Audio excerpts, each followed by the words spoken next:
राणी इंद्राच्या नात्याची वाट होणार आणखी खडतर. राणी इंद्रा करणार पुन्हा एकदा खोट्या प्रेमाचं नाटक. हुकुमाची राणी ही या मालिकेची कहाणी इंटरेस्टिंग आणि एक्साइटिंग होताना दिसते. राणी समोर इंद्राचं सत्य आलं आणि त्यानंतर दोघांच्या नात्यावर आली संक्रांत.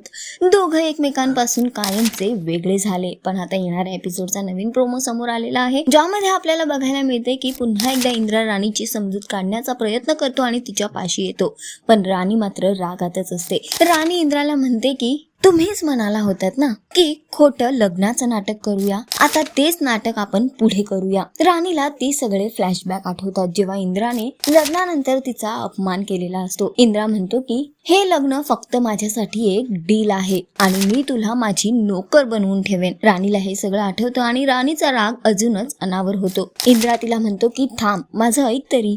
त्यावर राणी त्याला म्हणते की आता कोणाचंच काही ऐकायचं नाही. तुम्हालाच नाटक करायचं होतं ना, तर आता पुन्हा एकदा आपण फक्त आणि फक्त नाटक करूयात, लग्न झाल्याचं आणि प्रेमात असल्याचं. त्यानंतर इंद्रा तिला समजवण्याचा प्रयत्न पुन्हा करतो, तर राणी म्हणते की तुम्ही जे नाटक सुरू केलं होतं ना, ते नाटक आता असंच सुरू राहणार. त्याचा दुसरा अंक आता सुरू होतोय. हे सगळं ऐकून इंद्रा सुद्धा आता चिंतेत आहे. पण बघणं फार महत्वाचं असणार आहे की या सगळ्यानंतर इंद्रा राणीचं नातं नेमकं काय वळण घेणार, ही वाट आणखी किती खडतर होणार. तर तुम्ही किती इंटरेस्टेड आणि एक्सायटेड आहात येणाऱ्या एपिसोडसाठी आम्हाला कॉमेंट करून नक्की सांगा. आणि अशाच टेलिव्हिजन अपडेटसाठी टेलिगप्पाला लाईक, शेअर, सबस्क्राईब नक्की करा. नमस्कार.